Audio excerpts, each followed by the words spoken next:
Hi mga Jo! For today's video, another day, another mini vlog. Dahil wala pa akong muffin pan, ito muna yung gagamitin ko. Maglalagay nga ako dito ng 2 tablespoon. Para pantay-pantay yung pagkakalagay natin. March 25 nga, pipikapin to. Kaya kahapon pa lang ginawa ko na. Mas maaga, mas maganda. Dahil ayoko nga nagrarush ako, sumasakit yung ulo ko, Jo.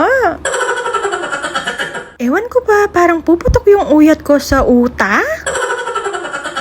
Pagkatapos ko nga malagyan lahat, kinuha ko na nga itong tray. Dito ko nga ilalagay para madaling ipasok. Sinabihan nga ako ni client na kung pwede daw, gawa ko daw siya ng size ng bento cake. Tapos yung theme niya daw or design is Spider-Man. Yun daw kasi yung favorite ng anak niya na inaanak ko. Kaya naman, sino ba naman ako para umindi? Pagkatapos ko nga chinek kung luto na, kinuha ko nga itong cooling racks. Pagkatapos nga natin i-bake, dito nga natin ilalagay para lumamig yung mga binake natin. Pagkatapos nga nung malamig na, sinimulan ko na at naglagay na ako ng icing sa board. Pero nagkamali ako dito, dapat pala ilalagay ko is glucose. So nga yung nilalagay ko para kapit na kapit. Ewan ko ba, kahit maliit lang yung gagawin ko, gusto ko kapit na kapit. Para walang kawala. Ang size pala ng ginagawa ko is 4x5. Usually yung mga bento cake, ang size nila is 4x2 and 4x3. At pagkatapos nga, naglagay din ako ng dowels. Hindi lang isa yung nilagay ko, kundi 3. Alo ko, kahit maliit yan, tinatlo ko na. Yay! Wala lang, naninigurado lang kasi ako. Pero kahit isa lang yung ilagay mo, pwede na. Iya ko kasi Diyos, sigurista ako. Yay!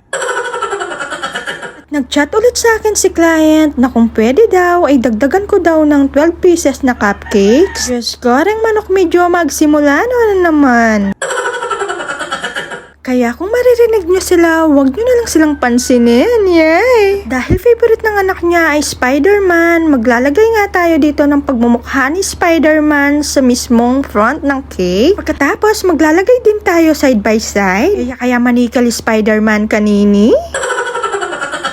Ewan ko lang kung hindi pa matutuwa yung baby boy niya. Kahit saan nga siya humarap, nandun si Spider-Man. Nakakatuwa nga dahil first time kong gawin to at okay naman yung naging kinalabasan. Kaya naman, napakasaya ng puso ko kapag nakikita ko yung mga gawa ko. Lalo akong sumasaya kapag napapangiti ko yung mga client ko. Kaya, thank you so much po. At sana eko po sa asawa. Yay! Ang dami din nagchat sa akin at nagugulat. Marunong daw pala akong gumawa ng cake. Sakto lang po, pero kahit papano nag-aral din. Hindi ko nga lang ito pinokos dahil wala sa puso't isip ko. Noon. Pero ngayon, mahal ko po yung ginagawa ko at nag-e-enjoy ako. Fondant nga po pala yung ginamit ko sa mga letters. Kung tatanungin nyo ako kung pwedeng kainin, opo, pwede po. Dahil may pagkakulay pink yung mga letters natin, pinulayan ko nga ito sa itaas na color blue. Blue yung ginamit ko para tumugma sa kulay. Look, tignan nyo naman, may pa-sticker na tayo. Yay! Medyo mapula nga yung napili ko pero papalitan ko din kapag naubos na. Heto na po yung naging outcome.